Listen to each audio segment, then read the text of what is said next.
Welcome to the Peak, where becoming your best self is our goal. I'm Mike Mittman. On this week's episode, how one man made it his mission to save a historic site, sizzling breakfast spots near us, and how St. Luke's partners with the Hispanic community. All that and more coming up on The Peak.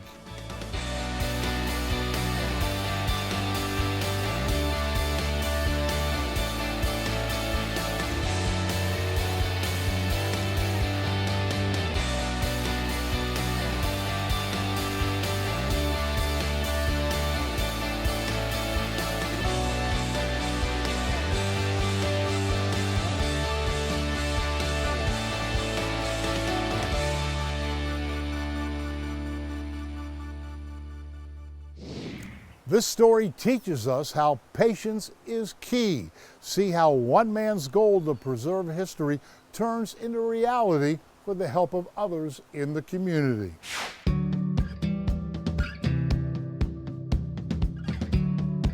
The significance of this engine house is it is the only surviving example of a Cornish-style engine house in the United States. If you look at it from a weight perspective, if you look at it from a power perspective, and if you look at it from a size perspective, it was indeed the largest single-cylinder stationary steam engine ever made anywhere in the world. Aaron Kinser and I started working together to see what could be done to preserve this building and how could we eventually make this open to the public so it could be more broadly understood and enjoyed. It's important for Lehigh University to be involved in preserving this history. The President Pump Engine House is an important site for the area. People in the area need to know that it exists. It was important to get the President Pump Engine House named with the blue roadside historical marker so that people in the area begin to understand what sits there on that land. There's an animated movie that Mark had worked with Lehigh students to create. And because there's now just the structure that surrounded this working machinery, it really helps people to understand what it was like to work at the mines and what the actual pump did. It's our hope that the President Pump Engine House site can be, available and open to the public for interpretation once we have that site and the structure stabilized. In the meantime, the National Museum of Industrial History has a beautiful artifact here of the engine that people in the community can come and see how the engine worked. And the National Museum of Industrial History is a great place to donate as well.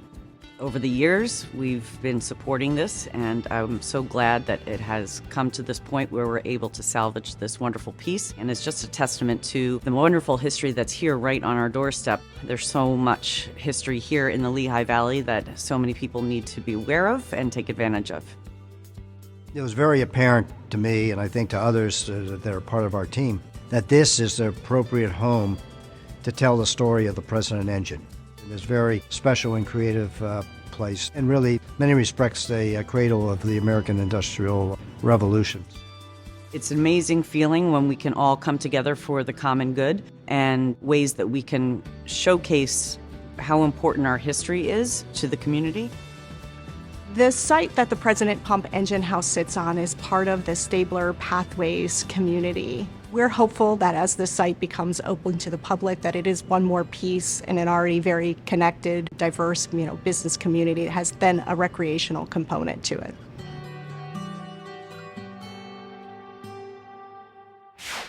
Thanks to efforts like this, we are able to preserve a piece of the past.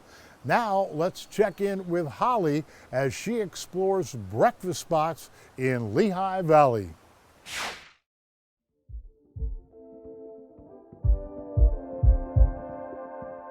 There's something about that morning sizzle on a hot pan. You know what I'm talking about. I smell bacon. Let's see what's for breakfast in Lehigh Valley. Let's start at one of the fixtures of Bethlehem's South Side, at Roasted. It's where the food and great hospitality has warmed the hearts and bellies of residents and visitors for several years. From mega stuffed omelets to the unique savory pancakes, think Brussels sprouts, bacon, and caramelized onions folded into a fluffy pancake and topped with an over-easy egg. Roasted Bethlehem offers up unique twists on breakfast and lunch, including an impressive selection of vegan options. Expect a creative menu of ever-changing specials like vegan mac and cheese, red velvet pancakes, or house-baked sticky buns with walnuts. There's truly something for everyone.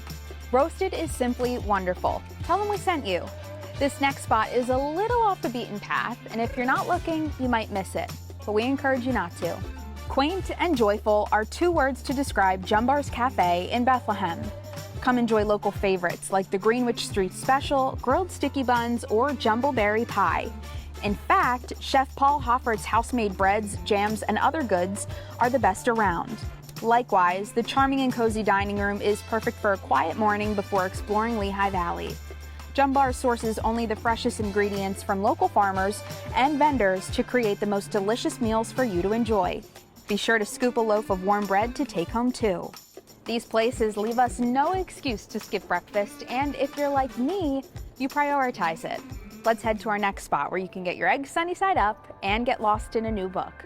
Quadrant Bookmart and Coffee House in Easton is exactly that, a place to find a new book to read and fuel up for the day. This small spot stocks more than 50,000 carefully chosen collectible, rare, and out-of-print volumes, as well as reading copies for a broad range of reader interests, including art, sociology, health, medicine, and so much more. For almost 30 years, the owners have taken pride in offering titles that are fairly priced and meticulously evaluated for condition. The brick-and-mortar location stands at the heart of the arts and cultural community of historic downtown Easton, PA, where they welcome neighbors and new friends to peruse the stacks of books shelved in 2 stories and lining the dining room of the top-rated coffee house.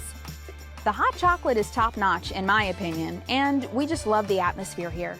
These breakfast spots make our morning better and set us off on the right foot for our day, and we know they'll do the same for you. I'm Holly Harrow with Discover Lehigh Valley, and that was a peek at the valley. Thanks, Holly. I know where I'll be spending my mornings. Up next, pediatric tips from our friends at St. Luke's. Stay tuned. You're watching The Peak.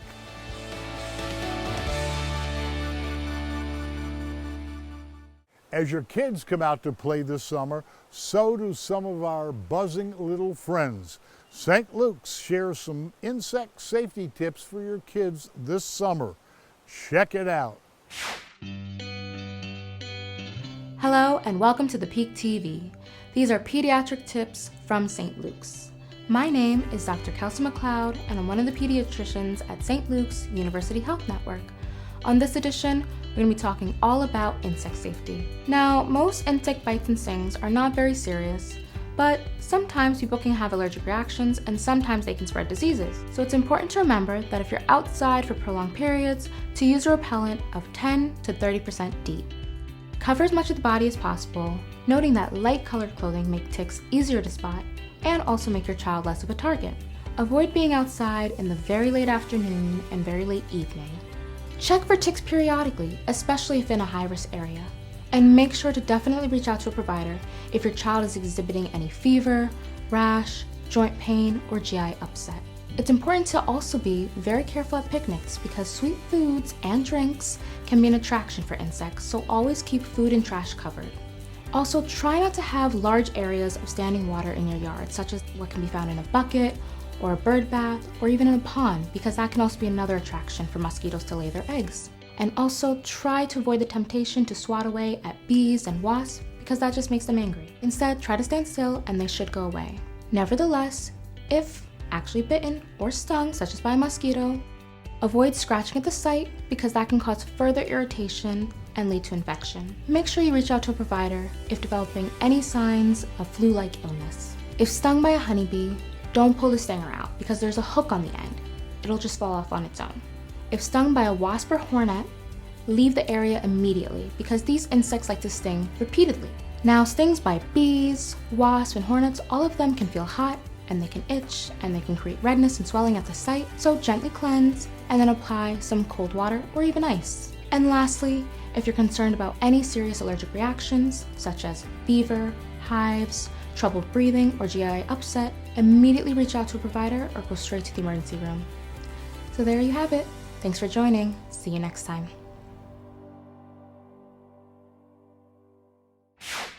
Thanks, St. Luke's, for sharing how to keep little ones safe.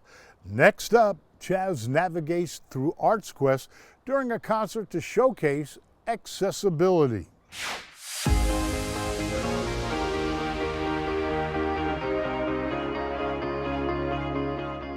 Hey friends, I'm Chaz Hayden, and this is Front Row with Chaz, a series where I highlight accessibility all throughout the Lehigh Valley. I hope you like music. Just today, I'm at ArtsQuest.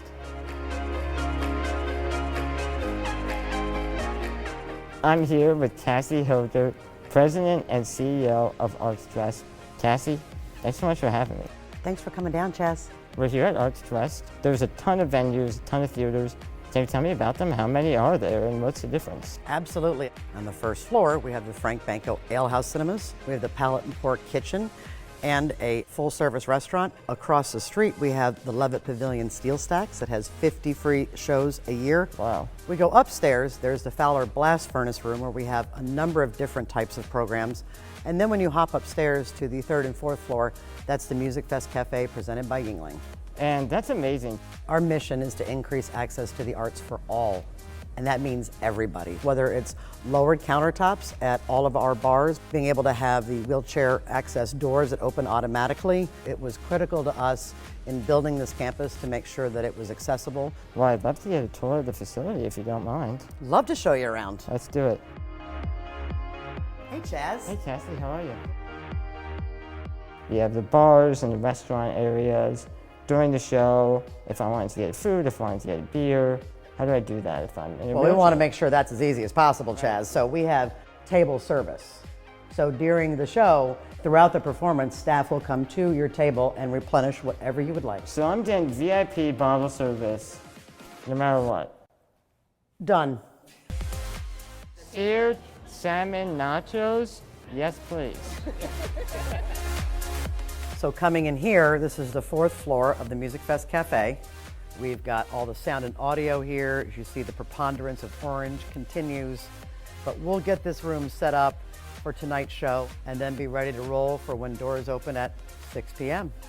Cassie, I had a blast touring around the ArtsQuest facility today. It's really amazing. What do you wish someone knew about your facility? When we put on Music Fest, it takes the city, it takes the county, it takes 1,200 volunteers. It takes a village. 2,700 members, 300 sponsors. The entire city comes together to put on the nation's largest free music festival. And that's just what the Lehigh Valley is all about. Community, rallying behind each other and putting on events like this and helping out ArtsQuest, and it's unbelievable and amazing to hear about. I hear there is a show tonight and I'm so looking forward to that. Thank you so much. Thank you, Chaz. All right, enjoy. Thank you. You're welcome. I had an amazing experience at ArtsQuest today. I hope you continue to join me as I highlight accessibility all throughout the Lehigh Valley. Until then, I'll see you in the front row.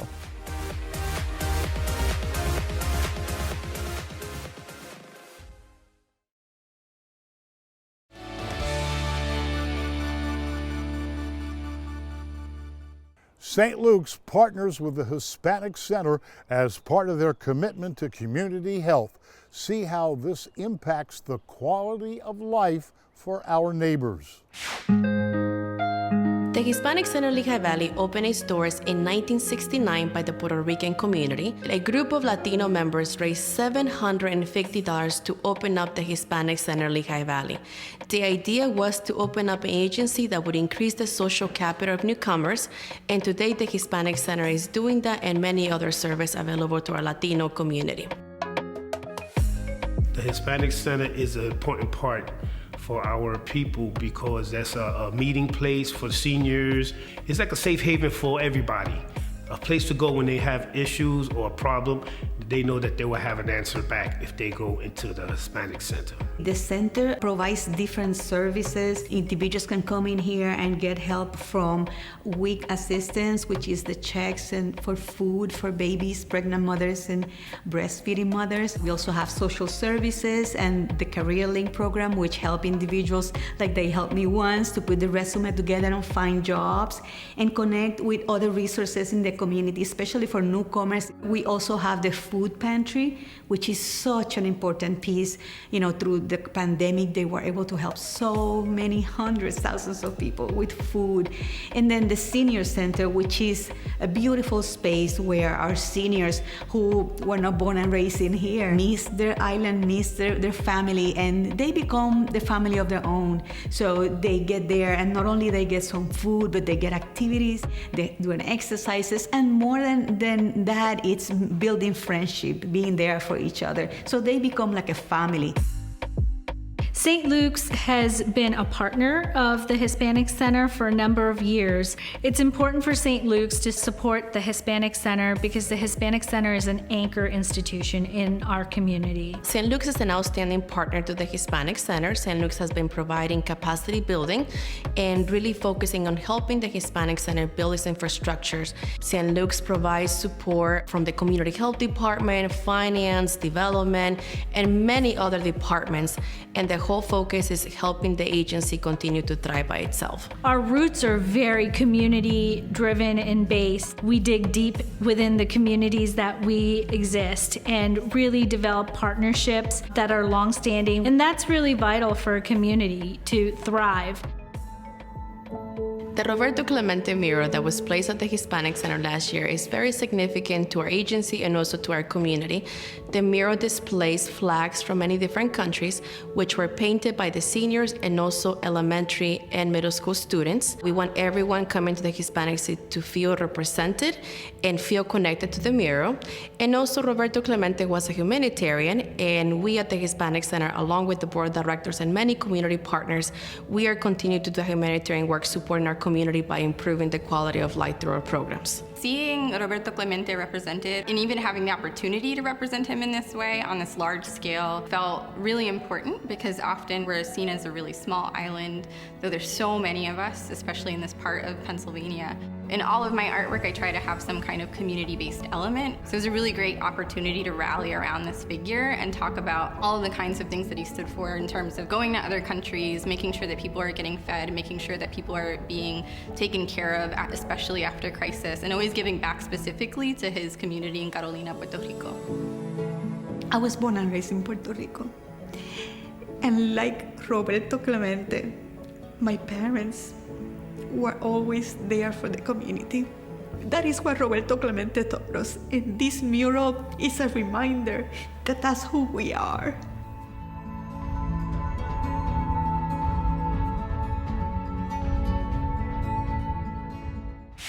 Joining me today is Pat Bauer, Vice President of Development at St. Luke's University Health Network. Thanks for being here, Pat. It's a pleasure to be here, Ashley. As Vice President of Development, how do you and your team stay in touch with our community's needs? And then how do you reach out to provide that support? Here at St. Luke's, Ashley, we have a dynamic community health team that really helps us understand what the needs are in the community. And we spend a lot of time on our community health needs assessment. And then I'm out in the community all the time, meeting people, talking to people, visiting organizations. And through that, you just gain an understanding of what the community needs and how St. Luke's can help. We learned a little bit more about the Hispanic Center in the piece that aired right before this interview. Tell us how St. Luke's got involved with the Hispanic Center and what you do to support their efforts in the community in the south side of Bethlehem, which is St. Luke's sort of original location. That's right. Well, about 10 years ago, the Hispanic Center reached out to our president and CEO, Rick Anderson, who's really always had an interest in community health and doing what he can to help our community, be more successful. And they asked him to chair a capital campaign. And they said the Hispanic Center had a big vision for improving its services. They explained how the Hispanic community, not just in South Bethlehem, but throughout the Lehigh Valley, is growing, and really made a very strong case why investing in the Hispanic Center would really be an investment in the future of the Lehigh Valley. And now that's how we got involved. It's amazing. And there are so many cool programs that St. Luke's is involved in. You mentioned community health. Can you tell us a little bit more about what community health is and where it provides outreach in our community? Sure. Well, St. Luke's at its heart is we're really an acute care hospital system. So when people get sick or they need to go to the doctor, they come to us. But community health is really thinking through what can we do to help people from having to come to the hospital? What can we do to improve their overall health? Or what can we do to keep them healthy and active? And that's where our community health department comes in. So they're proactively reaching out, looking at programs that we might do. And some of the best things that you can do for your health, if you can have proper housing and access to good and nutritious food, and then live a healthy lifestyle, you're going to be healthier overall, and hopefully you won't have to come to St. Luke's. That is such an important message, Pat, and I think such a goal for our community. And St. Luke's is often leading the charge in a lot of those ways and collaborating with other organizations throughout the Valley. Why is this so important to St. Luke's, right? You are a hospital taking care of sick people, thank goodness, but you don't really want people to have to be sick to go there in the first place. That's right. And that's why St. Luke's really loves collaborating with a lot of community organizations that, while health may not be their first thing in their mission, we know that if they're successful and if they do a good job, it'll just be helpful overall to our community, and it will actually help St. Luke's in the end, because we'll be able to have ways that we can help people when they get out of the hospital and they might need additional services. There's just lots of ways we need those community partners, and they're just so important. So working with groups like the United Way, agencies like the Hispanic Center, working with our school nurses in the schools, all that stuff makes a difference over time. It's really amazing to see the collaboration of St. Luke's throughout the community. So thank you so much, Pat, for joining us and telling us more about how St. Luke's is getting out there. Well, thank you, Ashley, and be well. No matter what language is spoken, St. Luke's will find a way to provide the care that we need. I'm Mike Mittman. Thanks for watching. To learn more about anything from today's show, go to our website at thepeaktv.com. And remember, every day is an opportunity to be your best self. This is The Peak. Welcome to The Peak, where becoming your best self is our goal. Sorry, it's not going. What'd you hear? There we go. Okay. I was going to say thanks, Holly. I don't see any leftovers at all.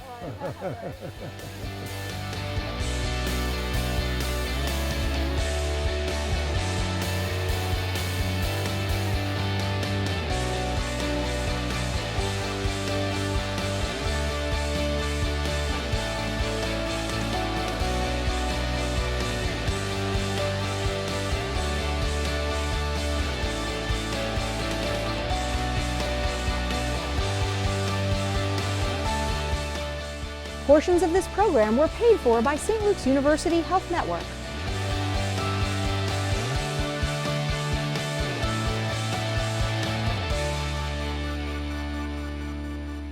The Peak TV is a production of ASR Media. Like what you saw? Make sure to subscribe to our channel so you never miss another video. To see more of The Peak TV, check out our website, subscribe to our YouTube channel, and catch us on WFMZ Channel 69.